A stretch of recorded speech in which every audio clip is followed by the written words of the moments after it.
Hello, everyone. Welcome to another podcast. It's actually Monday, December 16th right now. We're almost like 9 days before Christmas. So we have a legendary musician here. His name is Jay Luke, and we're thrilled to have him.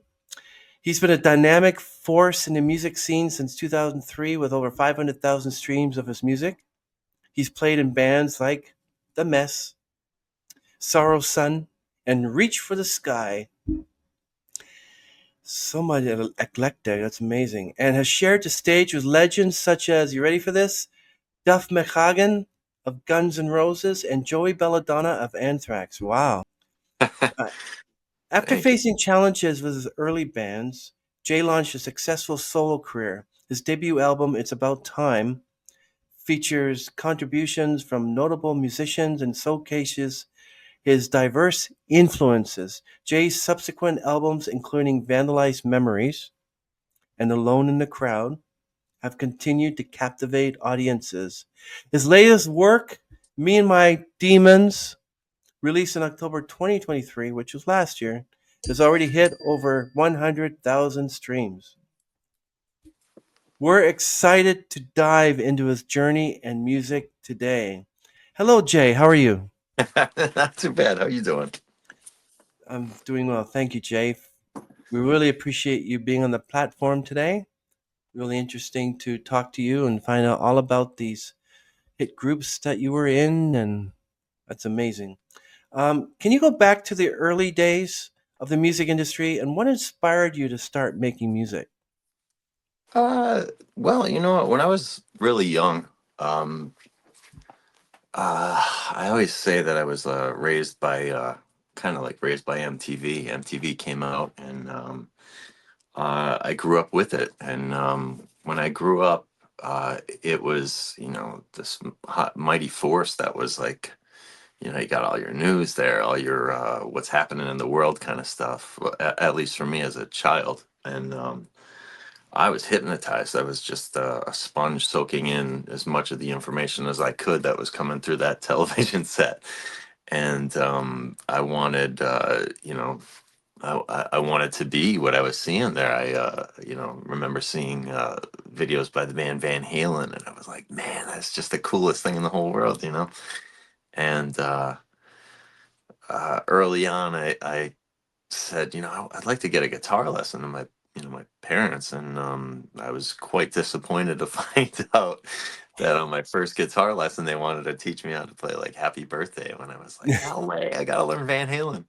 And and yeah, so my patience in looking for instant gratification was not satisfied. And I would probably say after that, because I was probably in like second grade or third grade or something like that, I didn't come back to it for another 10 years, guitar anyways. I in the meantime had picked up drums sometime in between. I think I picked up guitar what I would consider seriously around 14 years old. So in between second grade and 14 years old, I played drums for a bit. And once I started, I don't know why I got out of the drum thing.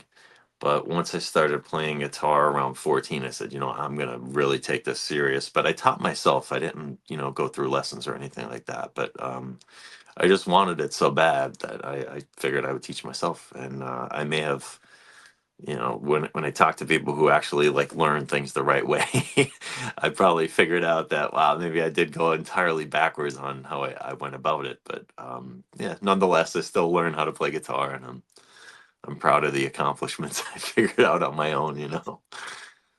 It's amazing, Jay, that you taught yourself how to play. Um, this is amazing that you said that the first song you played was Happy Birthday. Usually people say it's dun dun dun dun dun dun, dun.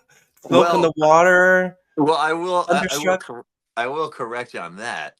They were trying to teach me how to play that on my first Oh. lesson, and I wanted no part of it. I remember coming home from that lesson going, "Nope, I didn't learn no Van Halen, and I'm out of here." So, first thing I learned though, like that I actually learned would probably be "Crazy Train" by Ozzy Osbourne. Oh, wow. So, yeah, once it's funny though, like once you start learning something and you hear, wow, that sounds like what I'm trying to do. That's all you kind of need. That kind of like if you really want to play, that kind of really gets you to the part that you're looking to, continue on forward. And once you get a little bit, you want a little bit more, it's kind of like its own little addiction. A good one, I think. Were you your know. parents opposed to picking up any sort of instrument because they're associating rock and roll with sex, drugs, and rock and roll, and he's gonna die of drug overdose? And or were they like, yeah, go ahead, play, do what you want? How were they like? Um well, you know what? They were pretty supportive. It's funny because I actually talked to a lot of people about like how we got into stuff, and when I was a kid, listening to Ozzy Osbourne was like the worst thing you could do. He was the literal devil, that man. And it's kind of funny how times have changed. You see him on TV as this fumbling father, and everybody, he's a really funny guy. But a lot of things are clearly an act and whatnot. But yeah, my parents weren't really so opposed to that. I don't think they thought I was gonna, be some kind of casualty or anything like that. Luckily, I've not been. But I will say though, like being around as long as I've been, and trying to keep bands and stuff together, you do see a ton of it, and all kinds of. I liken uh, being in a band or trying to keep one together as like being in like four marriages at the same time because everybody's trying to everyone has opinions, which is fine, and different ideas. But unless you kind of have a little give and take, there's always going to be this like strain or argument, and sometimes that leads to great things, or sometimes it just crash lands a band to oblivion. But I guess finding that balance is what it's all about. I believe so. Um, what sort of guitar do you have? Do you like the Stratocaster? Do you like the Taylor, Gibson? Well, I do a lot of solo gigs, meaning like acoustic gigs, and when I'm doing those, I have this because I favor really thin acoustics, like so that they're in the shape and body of an electric. So Fender had come out with this guitar called Stratocaster or uh, Telecaster, basically whatever kind of model they have, they call it a Cooster instead of a caster. And they had this model that was like I don't know, like $300-$400, and it was really cool. But I was going through like two of them a year, Wow. and then they got this really really good one called Acoustasonic, and they were like $2,000. And I said, you know what? For as much as I'm spending on these like cheap ones, and I'm going through them so fast, I'm going to get a really good one. And the Fender Acoustasonic Jazzmaster has been my go-to guitar for those kind of gigs. When I play in a live band scenario, I usually favor Gibson Les Pauls. Yeah, how did they compare playing the different bass guitars? Because I know I was speaking to many musicians, and they said that there's a difference. Could you tell the difference if I played a Gibson, a Taylor, a Stratocaster in front of you? Would you know which one's which? Uh boy, that's a tough question because they could all be chameleons, really. You know what I mean? Like, I heard a great quote that would fit what you were saying, where Eddie, maybe it wasn't Eddie Van Halen who said it, but someone said it's really all in your fingers. So, like, if Eddie Van Halen grabbed this, $10 guitar, he would still sound like Eddie Van Halen, but you might not because you're not Eddie Van Halen. So, it's really there's a lot of things that could add to it. So, like, even if you have a pretty cheap guitar you might have a really good amp or some kind of really good pedal that could make it sound like a good guitar. So I can't always tell. It's kind of easy to be fooled no matter how much you've been in the game. So yeah, I could say that much. Like, I've seen plenty people go on stage with a guitar that many people might laugh at, and they ended up sounding fantastic. So, it's all in how you dress it up sometimes, Do you enjoy playing, Jay, or do you just sometimes we just I don't want to play this anymore, do something else? Like, how do you keep motivated? Well, yeah, I can relate here. Around 2000, the pandemic time, right before that was going on, I was playing so much, and it was beating me down, and it was for the first time in my life, it was really beating me down because it was like, um, you know, something that a lot of people might not know. Like, you may romanticize being in a band or being a musician sometimes, but uh, you're always around a lot of people, hopefully, and you don't always get along with these people, or you might not have anything in common with them, or it could be a lot of different factors. And you're in a bar situation a lot of times, and I just remember, it got to a point where I was just so frustrated at being where I didn't want to be, and I ended up writing an album called "Alone in the Crowd" because I truly felt like, no matter how big the crowd was, I was there alone. And uh, pardon me. So then the pandemic occurred, and it gave me like a good break from Mm. from doing all of the shows and being around situations I didn't care for so much. Um, and then ever since things have slightly returned to normal. um Everything has changed. It's like, I was used to playing from like 10 o'clock at night till 2 in the morning, and Wow.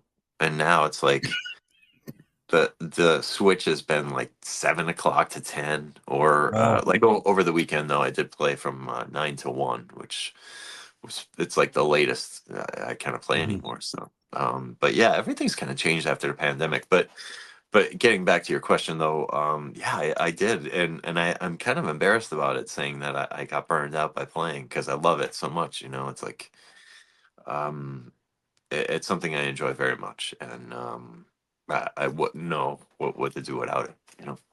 Yeah, it seems that you had to deal with your mental health as well, especially during the pandemic, and how many musicians it affected opera singers actually. They could no longer perform, but it affected musicians. But some opera singers and others, they opened up a YouTube channel. They performed on YouTube. A lot of podcasts were started during that time. So, with you, Jay, when you all this that's going on, the pandemic and getting burned out and affecting your mental health, like how what are some of the things you did to keep going? Because you could have just that was it. I think a lot of us musicians, especially the ones that were used to playing out so often, had to.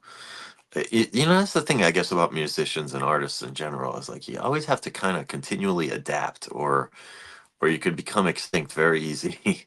So, the big thing was that everyone was doing like live, not podcasts, but like live videos, and people could tune in and stuff like that. And you kind of had to really think out of the box, and do like, like kind of what we're doing, like, talk with other people and stuff like Mhm. that. And luckily for me, there was something that really went over pretty well, was that I had that album called "Alone in the Crowd," halfway finished, before, like, the world shut down there. And I had enough done where I remember, contacting my producer and saying, like, I know we're all kind of stuck home, but is there any chance that we could like mix and master one of the songs? I'd like to release a single since Mm. everyone's home, and I released a single called "Trapped in Your Cell."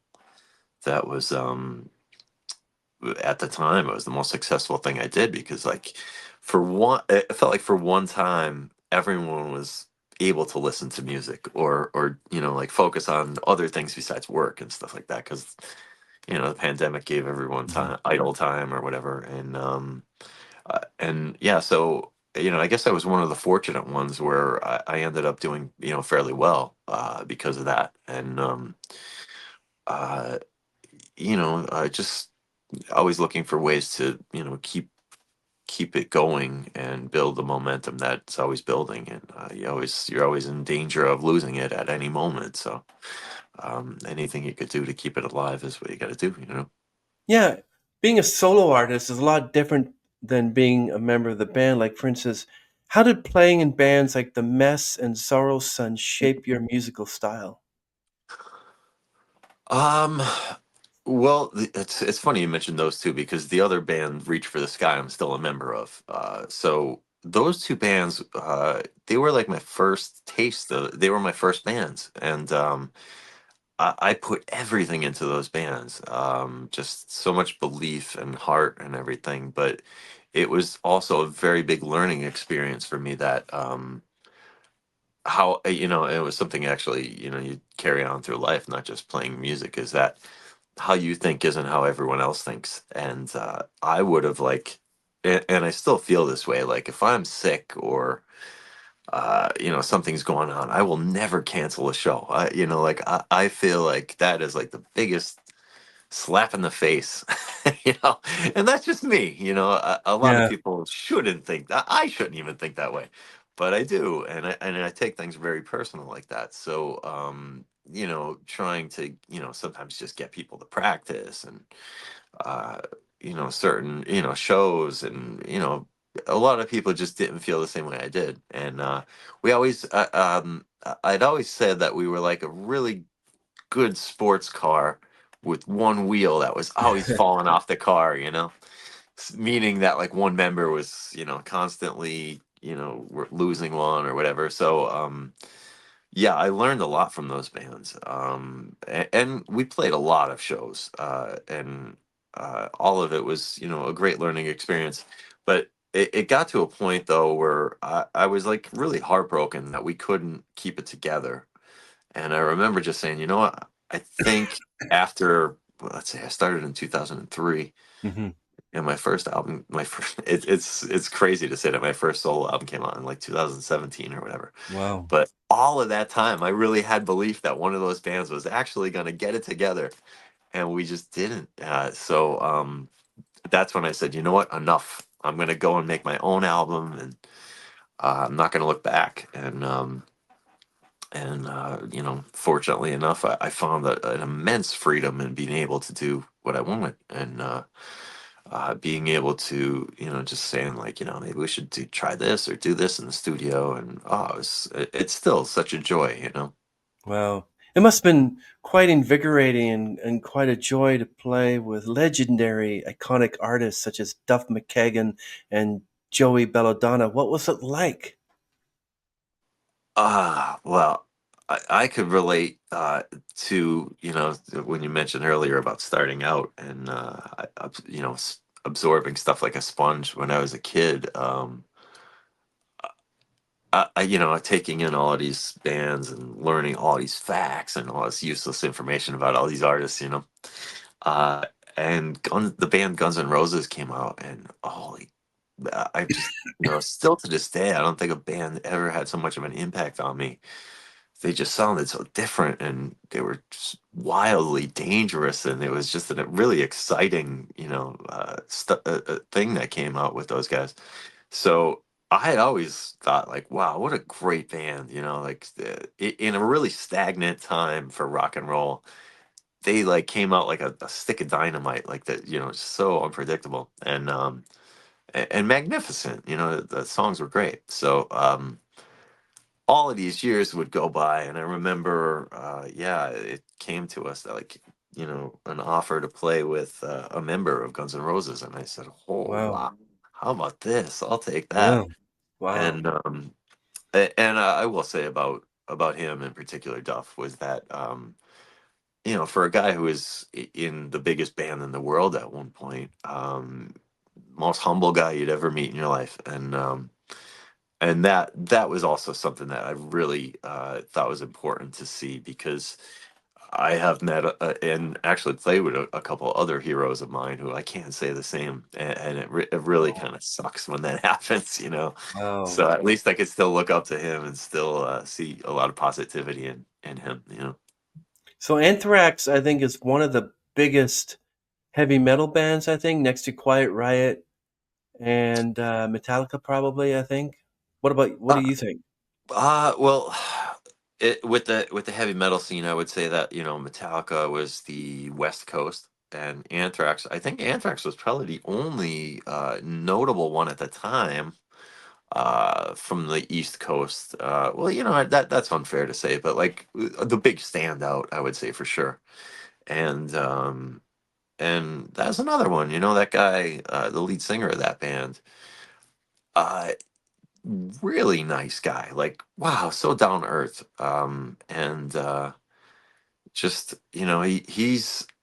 he's a lot different than you would think too. Like, because I mean, like you talk to him, and he's way more into like Journey and a lot of the '70s bands and stuff like that than really heavy stuff. Which is ironic because like that's the band he's in. So I think that's really cool when you see that kind of thing where it's like, you could talk to somebody about all of this stuff. And then, like, if I didn't know who he was, I would be shocked to find out that he was the lead singer of a band that was so I know. invigorating, heavy. It's amazing. Yeah. So, yeah, Guns N' Roses. Wow. Did you meet I guess you met all the members of that band, Guns N' Roses. Well, at the time, no, it was just Duff. It was a It solo was just band. stuff. Oh, Yeah. wow. And I'm not sure if I'm glad or disappointed I didn't meet the other guys because you Like hear a lot of stuff. Slash. Like, there's a whole big issue with Slash. Like, he doesn't want to get everyone together. I don't think Slash wants a reunion with Guns N' Roses. I think other Well, people do, but he doesn't. I think. I think Axl Rose is the one that you want to not get near because of he's got a terrible reputation for so many things. But Oh, who knows? Time kind of changes everyone. So I was just yeah. grateful for the moment I had. Did I get that right? Slash is from Guns N' Roses, right? Yeah, yeah, yeah. So his name, yeah. So his real name is Saul Hudson. Okay, I thought Slash and Axl Rose were the same person. Sorry. See, Oh no, no, yeah, yeah. Axl Rose is he's the singer slash the guitarist. Slash I'm is not really into, yeah. Um, yeah, yeah, yeah. I got you. so were there any challenges if you like challenges you faced in getting your first two bands off the ground? Oh, tons. Yeah. I mean, like I said, sometimes it was as simple as like a rehearsal that just never happened, or Mm. you get to a show and maybe somebody, whether it be a drug related thing or relationships, there's always complications, and that's the difficulty of a band. And yeah, a lot of those things occurred. It's been a crazy. Adventure, just this whole trying to keep things together. And then when I became a solo artist, I found a lot of my songwriting. I saw my songwriting really evolve from the way it started out, um, even within the confines of my own stuff. It was like the first album. You have your whole life to make your first album, and then after that you got to get right to town. You got to get right Yeah. to whatever. So you have the luxury of taking your time for your first album, but the rest you can take your time as much as you want. But to keep momentum going, it's smart to keep at it. And I've seen my songwriting take a lot of twists and turns that I wouldn't have been able to predict. Like I feel like right now I'm working on my fifth solo album, and it's Mm. become very introspective, like Wow.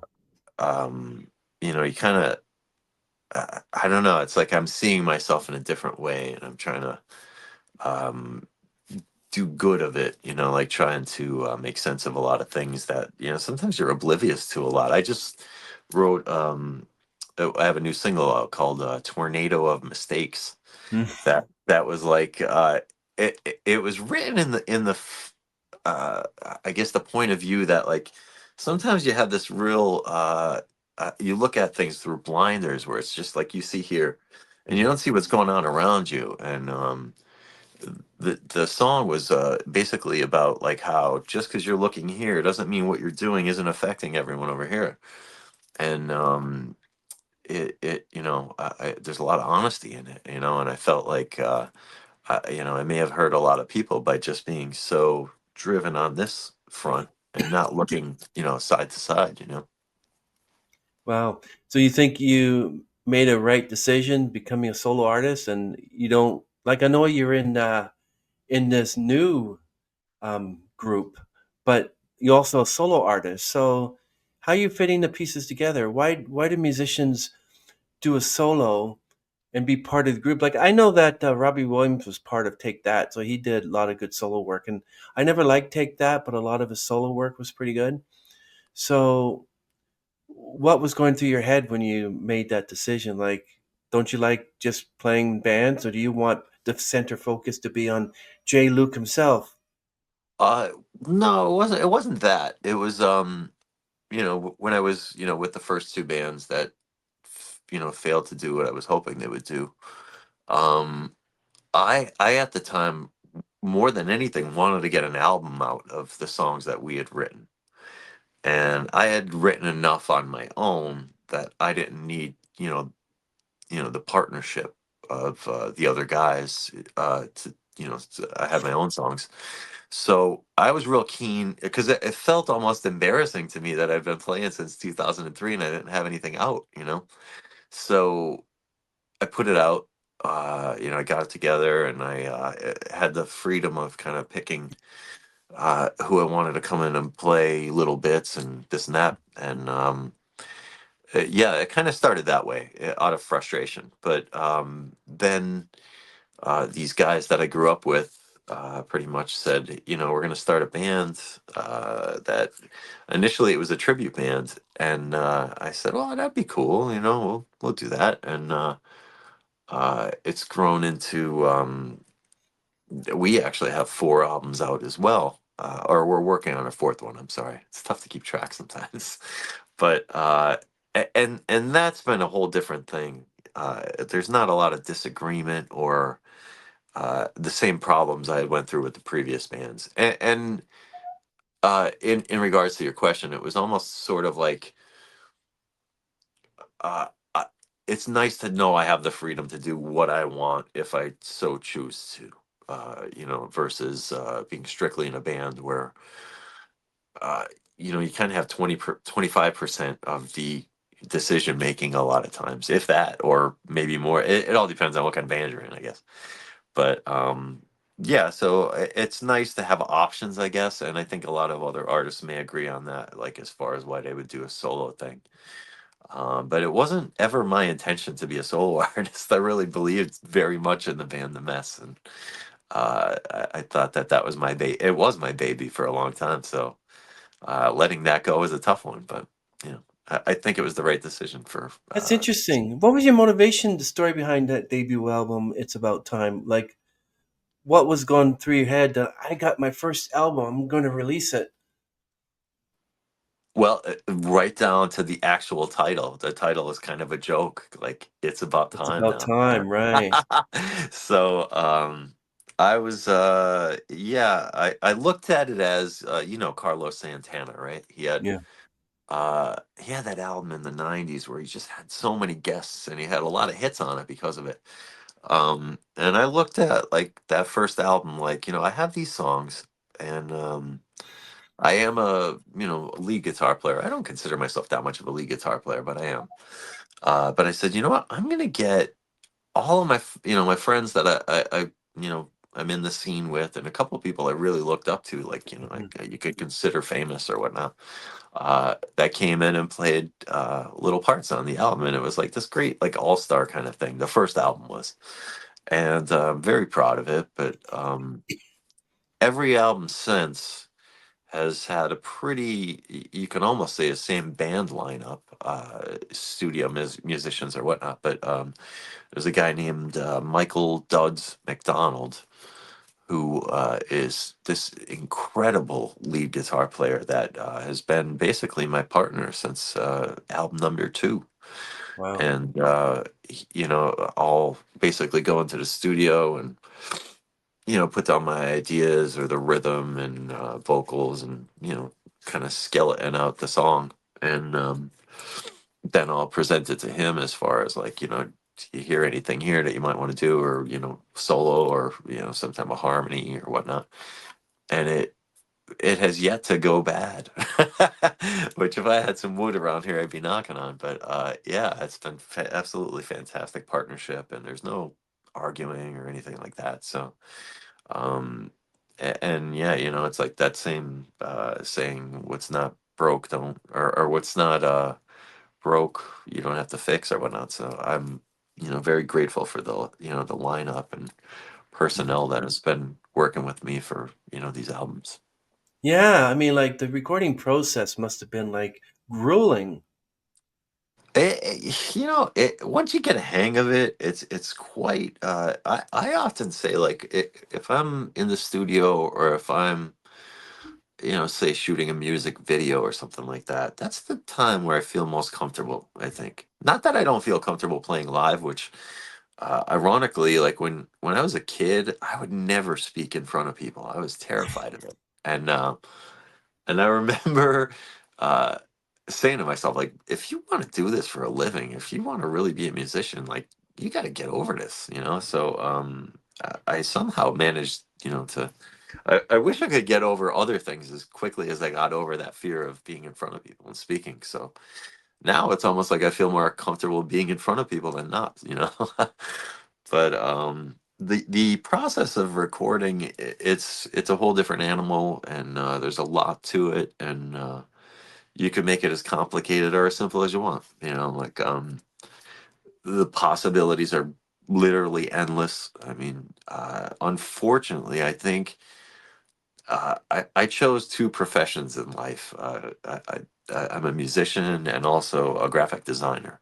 Oh, nice. And, and what sucks about those professions right now, and I'm gonna go out on a limb and say most professions, is that artificial intelligence is slowly swallowing us. And like, I could be in a room with a young upstart Hmm. musician, and I'll say, I write songs and I'm a musician, and they might say, grabbing their phone and say, me too. Look, write me a song, and and that's how it goes now. Either that, or like, you know somebody who really can't sing, or not can't sing, but may not hold a tune.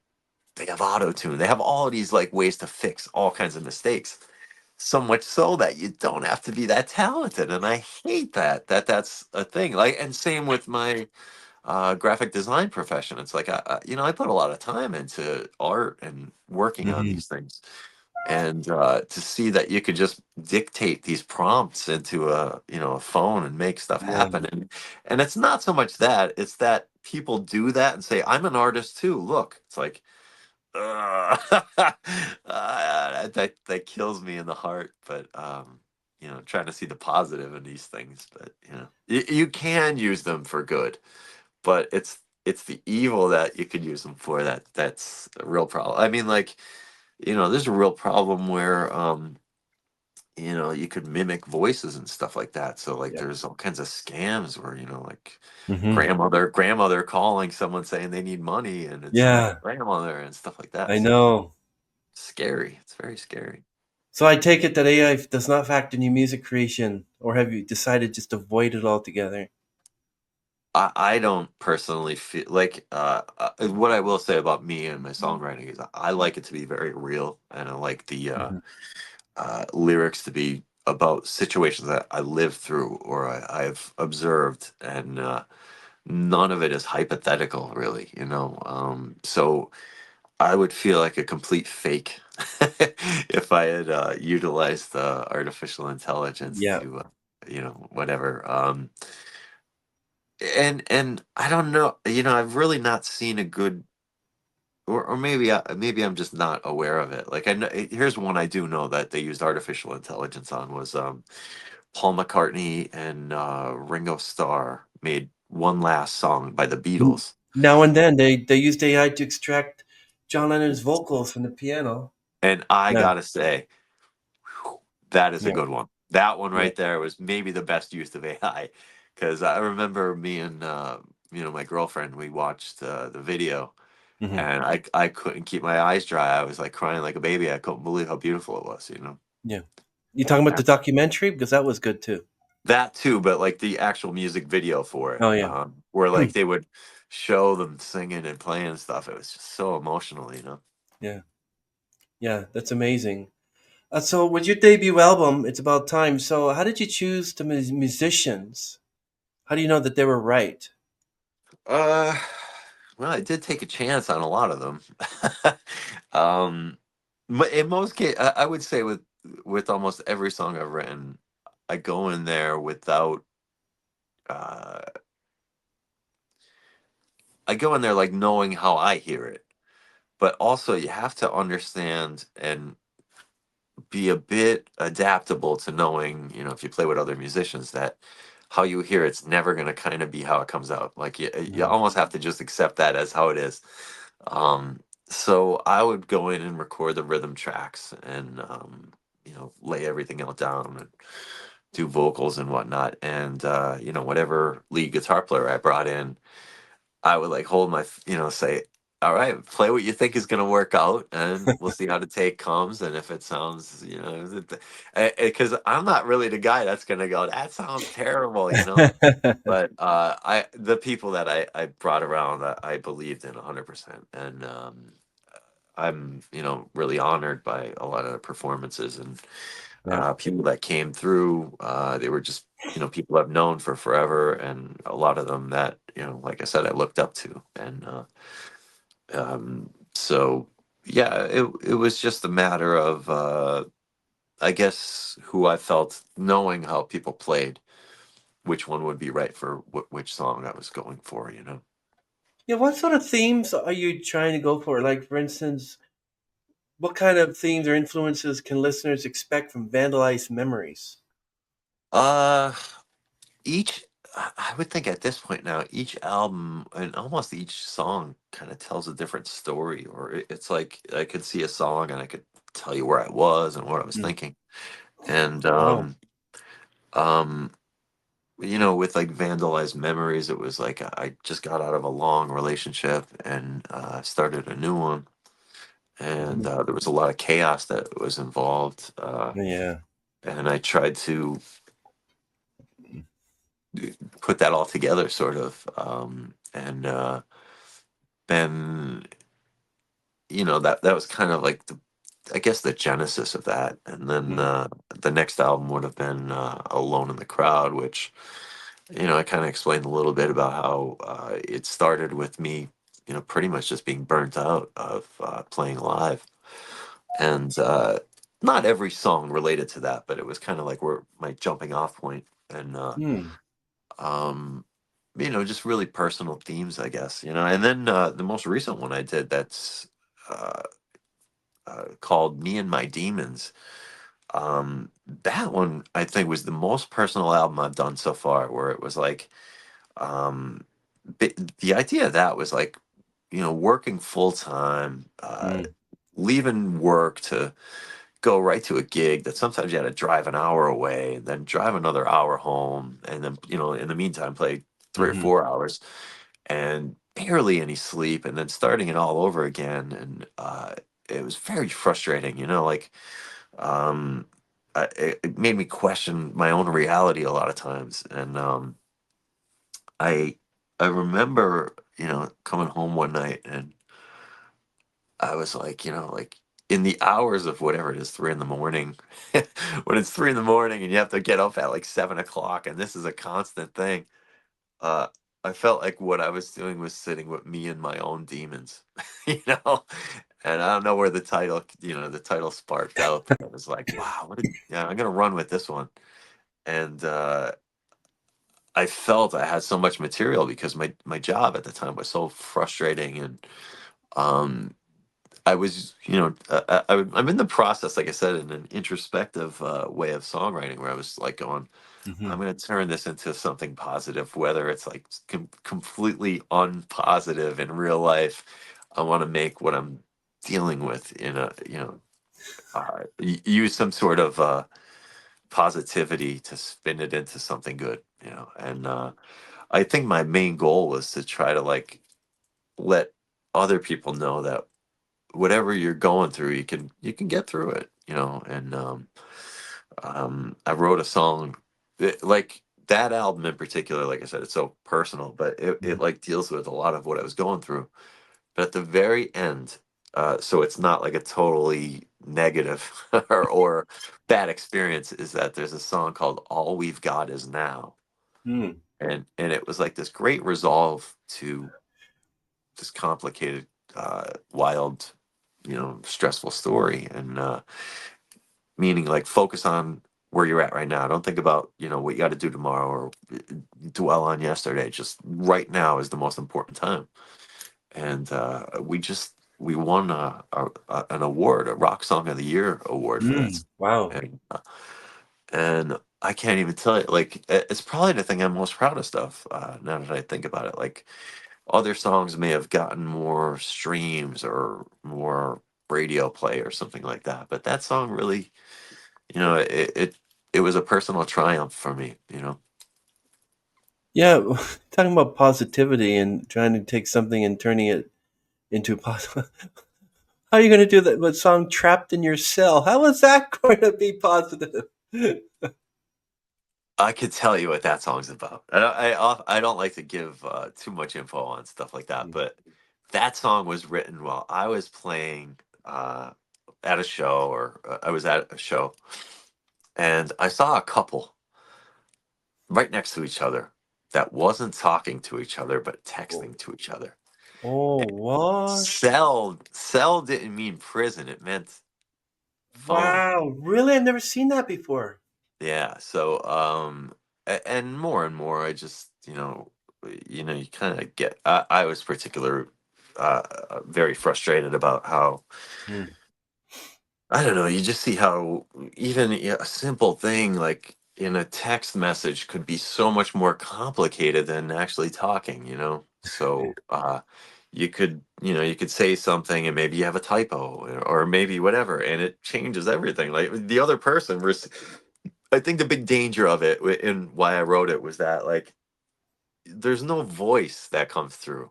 So if you're angry and you read a text message, you read it in like an angry voice in your head, or Yeah, you or can whatever, tell. a sad voice or whatever. So it presents its own danger. So it is funny though, like if you saw the art for Trapped in Your Cell, it's basically somebody holding a phone, but inside the phone there's like a guy in prison, because I thought it was a great way to play on words, cell and cell phone. Because in a That's lot of interesting. ways it's both the same thing. Yeah, that reminds me of that elderly couple. One, the man was eating soup like this, and she was looking at him like this. And I was looking at them for 15 minutes, and all he was doing is eating soup. And she was looking at him like, I'm like, okay, maybe because they've been married for 50, 60 years and they can convey a conversation through silence, or they just got to the point where we've been married so long, when are you going to die? I don't know. Yeah, But yeah, right. so, with your what was your creative process behind "Alone in the Crowd"? Well, it was right around the pandemic time. The creative process was that I was trying to take these feelings of, I don't know if you would call it bitterness or just burnout. And what I didn't want to do was, the way I felt about playing live, and just trying to relate to people that I had nothing in contact or uh, how would you say it? Nothing in common with. Um, I didn't want to just put my guitar down and not play anymore. I wanted to still play, but it was just, how do I make a positive situation of how I felt at the time? And because how I felt, it was very disgruntled. Like, I'm sick of this kind of thing. So Mm. I started.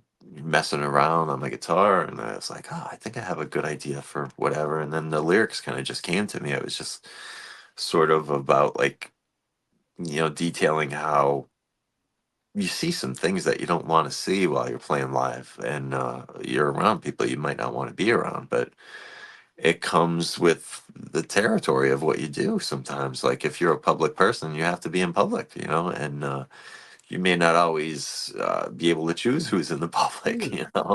So, but you have your freedom to choose where you want to be and stuff like that. But ultimately, you're in a public forum, so I was kind of venting at the time about how I felt, and and anytime I do that, or make an album or a song, I think uh, what I found, anyways, is that a lot of people feel the same way about certain things, and when you can make the connection with those people, that to me is like, people always say, are you rich? No, I'm not rich, but I feel personally very spiritually wealthy when you can connect with someone, or when someone feels what you're feeling through your own music. That's a beautiful moment.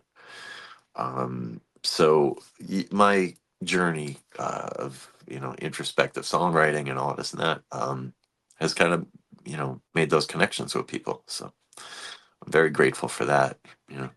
I bet, yeah. What's your inspiration for the song "You'll Never Beat the Addiction"? And I don't know if this is two questions, but what's the inspiration for that song "You'll Never Beat the Addiction" and associating drugs, sex, and like drugs, sex to rock and roll? Why is that? What's your idea on that?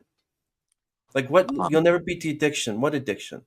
okay, I have a friend. Well, I could pinpoint many people I know, but I have a friend who, anytime he was doing really good, he kept faltering backwards, and Oh. um, and I didn't mean. Yeah, it's good to clarify this. I didn't mean he was always going to fail. Yeah. But that song, if you listen to that song, it's written from the point of view of addiction itself as its own entity, saying like you're always going to come back to me, Mhm. like being I guess a devil's advocate, sort of, if you will, um, saying like you're going to come back to me on your knees. You're always going to keep, you might beat up your wife, you might hurt Mm. somebody, you might do this, but you will keep coming back. And Yeah. and I wrote that because I was seeing it, and it was heartbreaking to see that. And you want to see these people that you love succeed so much, and when they can't beat whatever addiction it is because it's so great compared to you know these other things that are beautiful, that are there, that care about you. And I tried again, to try to detail that from a different perspective, where a lot of people don't think of it that way. Like, Mm. the addiction's always going to call you back, and it's either up to you to block your ears or to listen. And it's not so easy. And I know I could say that, but there's people that are struggling so hard with that stuff, and it's a sad thing. It's a sad thing to see in general. Yeah, that's interesting to say that. So, Reach for the Sky, the current group you're in, how do you not make sure that the songs that you write for your solo albums, like like the way you are in the band Reach the Sky and then you're a solo artist, how do you balance the two? uh that's a great question, actually. I think with Reach for the Sky, I don't really add too much. Like that. That's one thing I guess I'm guilty of in that band, is that I don't really uh, write lyrics, or I sing a few songs, but none of the, like, when we play live, if we're doing cover songs, I'll do a couple of them. But like I've only done like backup vocals, and kind of added to the songs that the singer, because I'm not the singer of the band. Um, I kind of just like reinforce or add whatever I can to make things better. I'm the lead guitar player, and um, what is cool about having the solo thing versus that is that like when it comes time to being in the studio, I feel like I know quite a bit about you know what might work and what won't. So just little things could mean so much in that regard. You know, like if we have a song done, I might, you know, you might say like, that would be good right there. If you like, as you're listening back, that's my favorite time when you're listening back with the whole group and you're like, you know what, right there, it would be really cool if we did whatever, you know, everybody sing at the same time, or add in a tambourine, or you know, you could. Mhm. That's the most fun part about recording to me is when you listen back and you're like, what else is missing, or what could we take out, you know, or redo. Um, yeah, I guess that's what I bring to the band versus what I do as a solo artist. I'm 100% in control of what I'm going to put out as a solo artist. With the band, you know, you have to kind of like everybody have their share in there, you know. So Jay, from the first album, It's About Time, to your fifth solo album, or let's go Me and My Demon. So, do you notice how your music has evolved over the years? Could you tell just by listening to these albums that your music has evolved? 100%. And I mean, I could tell, especially because I lived through it. But I hope that you know, the honesty in my music and lyrics and stuff like that. I hope other people could see that too. You know, like I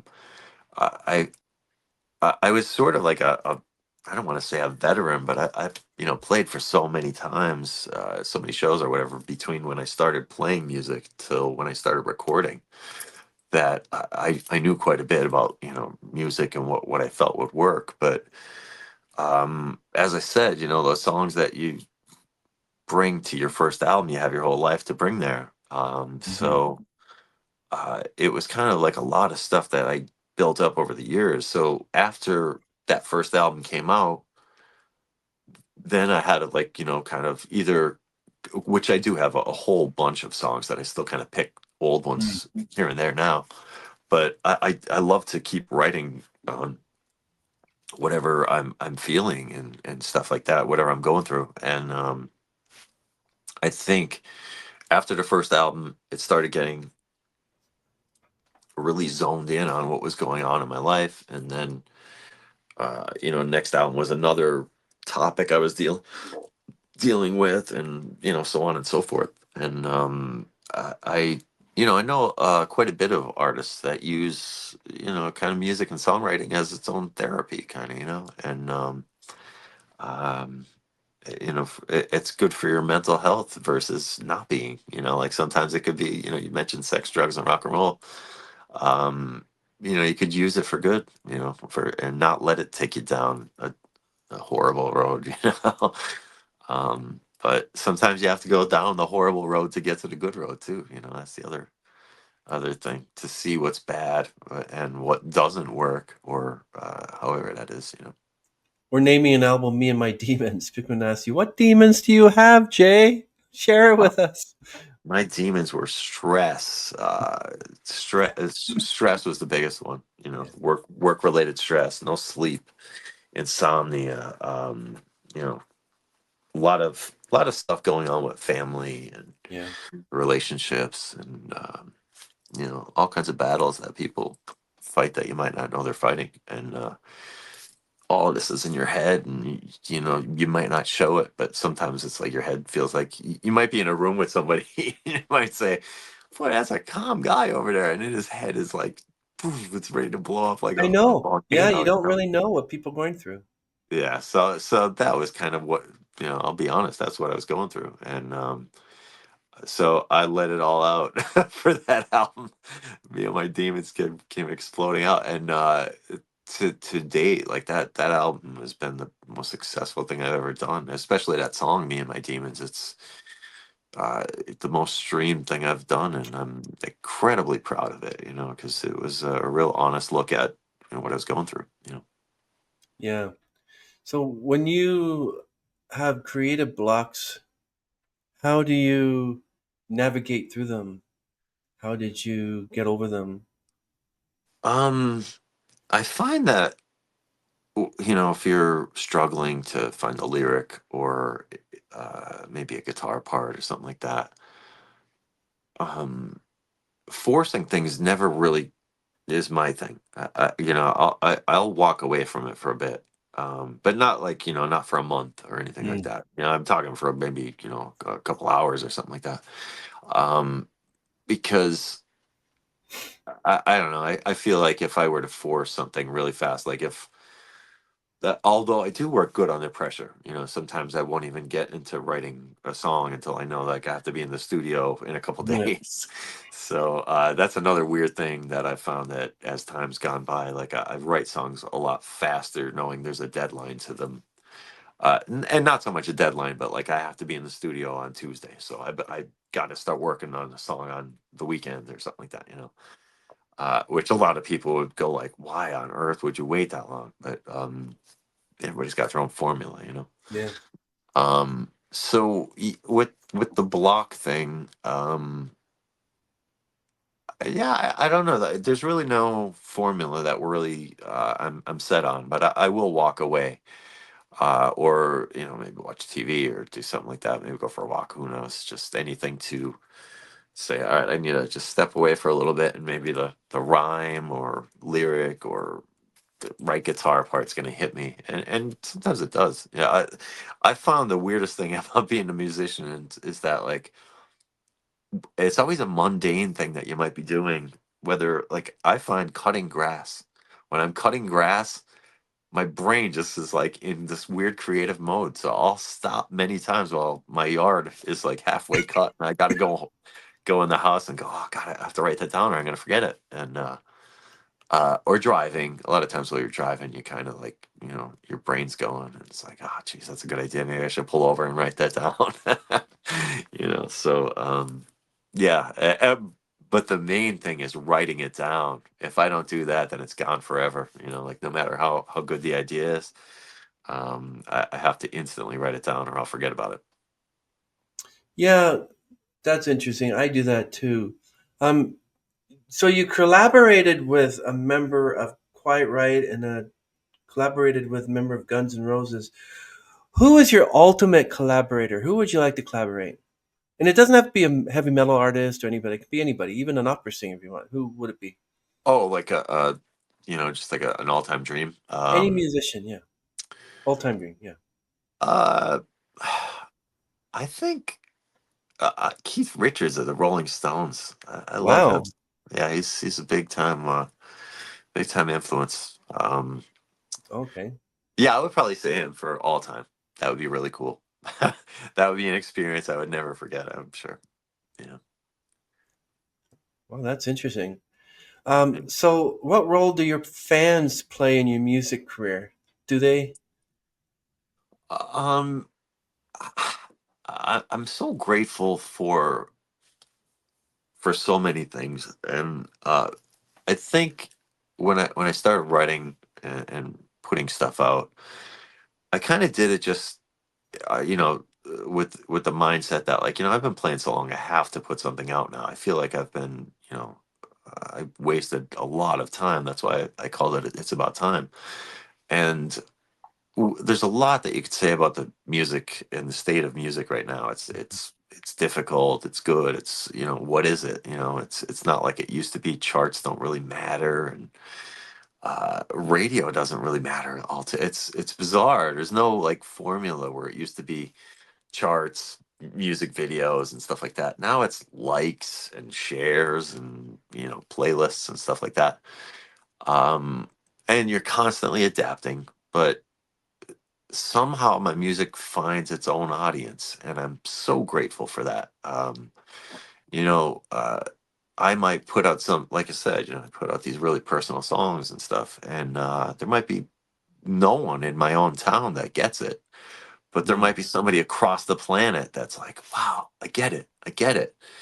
And it's instant. Like, you put the song out and it's all over the place. So wherever it ends up, it ends up. And I'm just so grateful that it's finding its audience and people that are listening and, enjoying it. It's all you can ask for as an artist, that especially now, because As much as I would love to get a new car or a new house or something from my music, unless there's a giant overhaul in the way that the industry is right now, Yeah, it's very difficult. I mean, I would be surprised if the Rolling Stones themselves, would say that they're doing a successful nearly. Well, I mean, they're never not going to be successful from decades and decades, but just if they started out right now, they would be struggling like the rest of us. that's true. I wasn't going to ask you, but is the Mess and Sorrowsun, are they still performing or did they No, disband? Oh, no, they both disbanded oh, quite a bit before my first album, and mm. yeah, so I just took all of the stuff I had in my head at the time that was mine, and tried to put it out there. Just not. I didn't want to waste any more time. Yeah, that's true. Can you just couple more questions, but can you give us a sneak peek in your upcoming fifth solo album? Yeah, I don't know if I'm gonna use the title right at the moment, but my mom passed away this year, Oh, I'm sorry to hear that. and that affected me tremendously. Both my parents are gone. I, I've I, been there, I buddy. my father's still alive, but he's having a rough time right now. Mm, So it's been a tough year, and mm, I yeah, I'm trying to reflect that, the crisis of dealing with that, and in this new album, I wanted to call it, and I do have a song called "Afterlife Crisis" mm, that it's not religious. It's just more or less, how do you deal with going on without somebody that's so close to you sometimes, and um hmm. it's difficult, and I wrote this song when I was really young. There was a movie called The Sixth Sense Mm-hmm. where that kid talked to, or he Yep. talks to dead people. You remember Haley that, Joel right? Osment. Yep. And Yeah. yeah, Yes, Bruce Willis. Right. Bruce Willis. Yeah.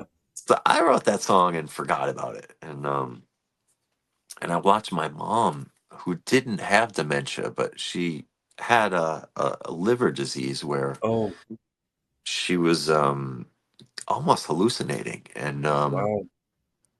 and as I was sitting with her in the hospital, I said, I don't know why that song came back to me, but it took on a whole different meaning, a whole different meaning.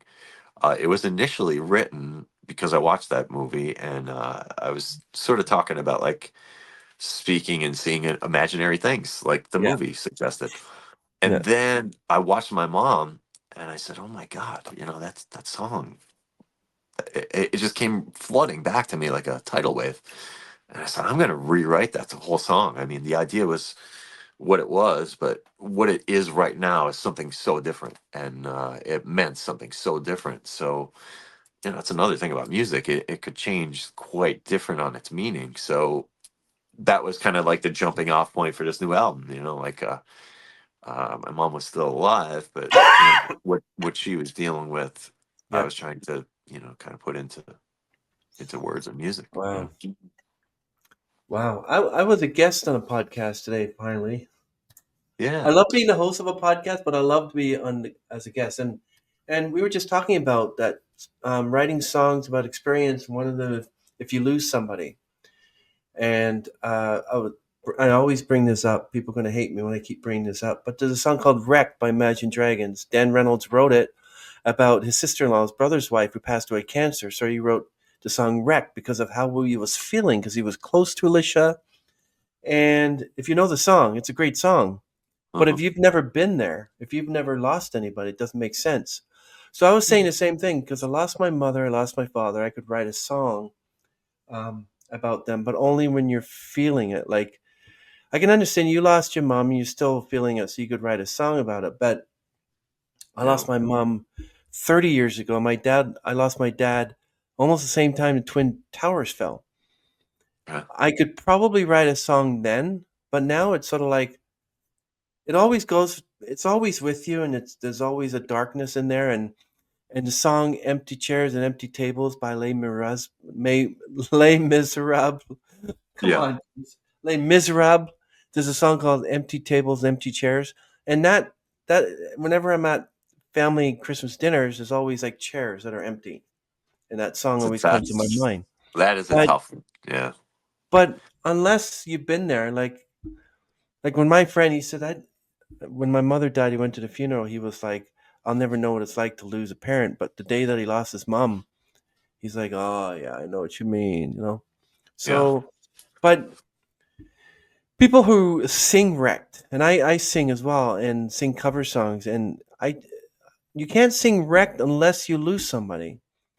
And I tried to sing wrecked. It's a great song, but it just doesn't mean anything to me. yeah. I Demons might, but not wrecked. yeah. I think that's an important thing too. Like if you're which some artists might not agree with me, but like for me personally, I have to feel what I'm doing, or I Right. feel like it's not right. There's certain artists that I don't care for that much, and people always seem to think that, well, what if I give you some more money? Will you do it then? No, no, I won't. you know, um, because I there's a lot of things that people will do for money, but I don't want that to come into music for me. Like, I don't want to you know, sell my soul kind of like Yeah, yeah. that's the whole reason there's a freedom in the music, and it's like it's a way into something and also a way out of something. Like, it's a way into expressing yourself, and it might be a way out of a bad situation or something like that, so um you have to look at it in a lot of different ways, and it's sacred to me in that regard. But you are right, like there's these songs that are like, if my song that you're kind of you're referencing the same like subject matter is a song by Pink Floyd called "Wish You Were Here." It's a Yeah. beautiful song. Like if I were to pick a song that I wish I wrote, it would probably be that one. I think it's just such a beautiful song. For me, it'll be Rush's song called "Tears." Have you ever heard that one? Oh, That's a great song. beautiful song. Yeah. Yeah, absolutely great song. Yeah. That's a good one. That's a really good song. Yeah. But yeah, I mean, like, there's these songs that convey what you're feeling, and it's like, oh, it's beautiful. I know. Mhm. And well, you know what? Something I skipped entirely on this whole conversation was that there's a band that you may never even have heard of, but like they're a hard rock heavy metal band called Wasp, Mm, and early '80s kind of band, yeah. but I remember them. they were known for all of this stuff, but they had an album in 1991 that changed my life, and it was nothing like their other albums. It was really it it it made me write music. It was like this really personal thing, and it showed me that holy cow, I could. I feel like when I was listening to that album, I felt like he was almost like narrating my life, and Was I said, it Crimson Idol, Golgotha, The Last Command, Headless Children? Which one? Crimson Idol. It was just, Oh, and it's still to this day is like this massively it has such an impact on me. I could listen to it in any decade of my living, and it just might take on a different meaning, but it's just this story that is so personal to me. And we were so what talking song? about, Like "Hold On to My Heart," "I Am One." Certainly, Chainsaw Charlie doesn't know that. no, no, no. What's cool about that album? It's a concept album about Mm, a young musician that had a tough upbringing, never really mm, got love from his parents, so ran off and became a successful musician, thinking that being a successful musician would fill that hole in his heart that he's looking for love, kind of, and that mm. success would surely feed Wow. that. And he found the story ends with him getting all the success and trying to say like, look, mom and dad, look what I made of myself. And they're like, we don't have a son. And like the story was like, oh my god, how Wow. devastating. But Yeah. but there's a couple songs on there that are just so incredible, and there's one called The Idol that to me, there's probably my favorite song of all time. It's just real, like, introspective look at the life of a an artist. I think it's a beautiful Yeah, song. yeah. I know someone, and I'm not going to give his name, but he grew up with a mother who wanted nothing but to, you know, get him out the like to unalive him because she put out a life insurance policy on him when he was 10, and then he was going to kill him. So yeah, you imagine thinking when my mother, my father, well, his father, he was close to his father, but his mother, yeah, his mother, it's terrible when that happens. And I don't Yeah. know about writing a song about that. But No, no. Yeah. before we give you the last question, everyone, everything will be linked down below in the show notes, all his music, all everything about Jay Luke and listening to his music and getting his albums and great stuff. Um, Jay, what advice would you give to aspiring musicians? Uh, don't give up. Mm, Um, so many times, even before I was even a musician, I saw so many people thought were incredible musicians, that just kind of stopped. That maybe they had stage fright, or that's the guy who inspired me to play guitar locally was this legend in a basement, but he won't get out of the basement, and so yeah, it all depends on what you're looking to do in music as well. Like for me, I wanted to perform, and I also had to overcome the obstacle of speaking in public and getting over that. Like you don't want to just play the music and not talk in between songs. Like you feel like who wants to go see that show? It's like seeing a robot. So never give up, because you have to believe in yourself more than anyone could believe in you, because you'll start playing and you might be doing shows and you'll have a lot of people, you'll have friends in your family that come out, but if you're doing this for 2 or 3 years in a row, your yeah. friends and family are not going to keep coming out. You have to like actually build your fan base, Hmm.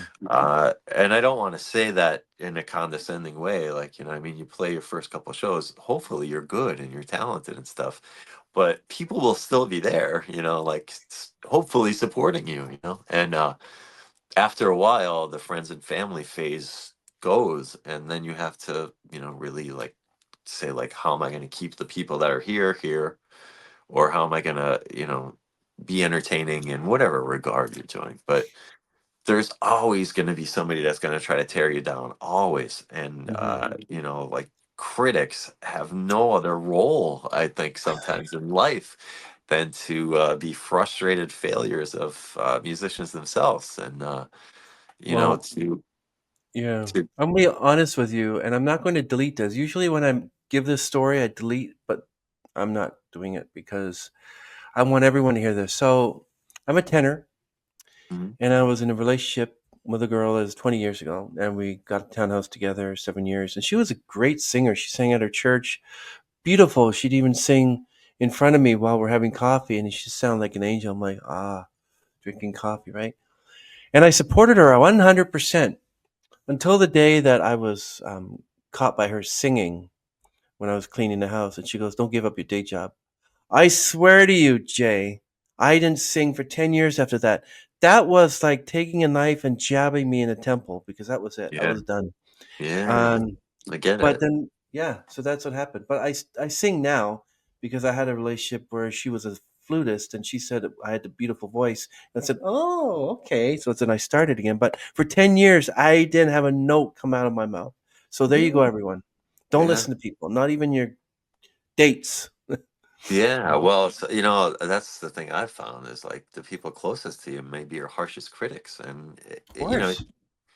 and it's not that some you just have to, like, you have to believe in yourself enough to say, like, all right, well, I am accepting constructive criticism, or Exactly. you're way off. You know what I mean? So you kind of need to have a good balance on yourself as well. But you can't just take a critic's word for anything. You know what I mean? Because critics don't really hold a lot of weight, in my opinion, because they're paid to almost be negative, and not everyone is negative, but by and large, like, they could really like, they could detract you from making your next album. They could really do a number on you, or they could fuel your next album and say, like, I'm gonna show this guy or whatever. So that's all in your mindset. And I always am gonna champion the artist for, proving the critic wrong all at a time. Like, never the opposite end. Like, I will never defend the critic versus an artist, because not unless the critic, maybe there's, there might be a case where the critic is right, but most times it's, I have complete faith in the artist and whatever they're trying to do. That's awesome, Jay. I'm so happy that we were able to have you on the platform. Thank you for joining us today and getting to know you. I like many of your journey from band member to solo artist is truly inspiring, and your music resonates with fans worldwide. I mean, you're getting like 500,000 here, so many here. So everyone, please sure to check out his latest album, Me and My Demons, and stay tuned for more incredible music from Jay, his fifth album, of course, which he's secretive of. And until next time, keep rocking. So thank you, Jay. We're very happy to have you on the platform to learn all about you, and all the music and everything will be linked down below in the show notes. We really appreciate you. So right there, we're going to say goodbye. Wait right there, Thank you Jay. very much. You're Thank you very very much welcome. for having me. You're very welcome. Thank you, everyone. Good night.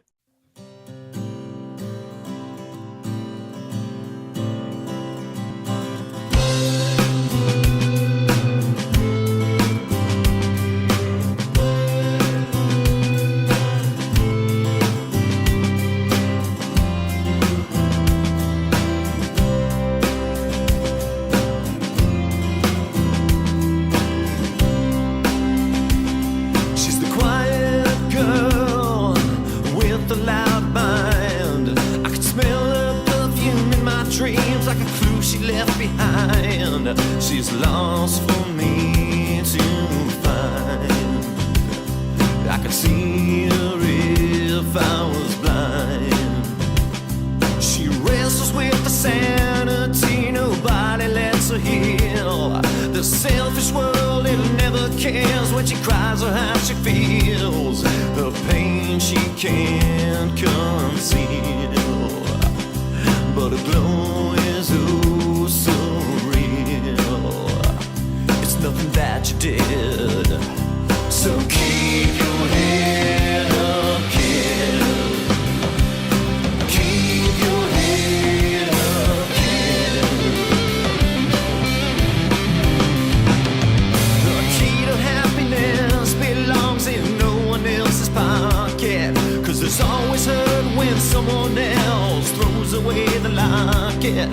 If it's real, it won't change the topic.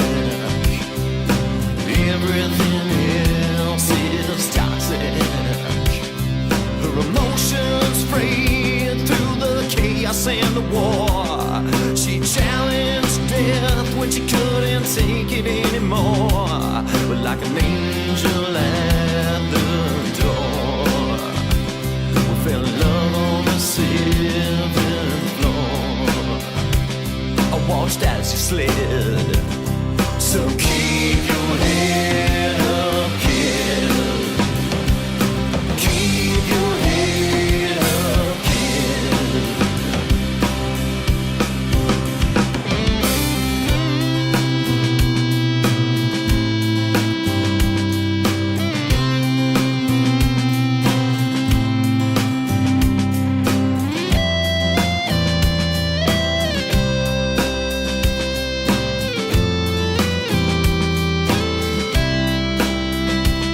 She's got the brightest flame that nobody can put out, fueled by all the lies they told her as they walked out.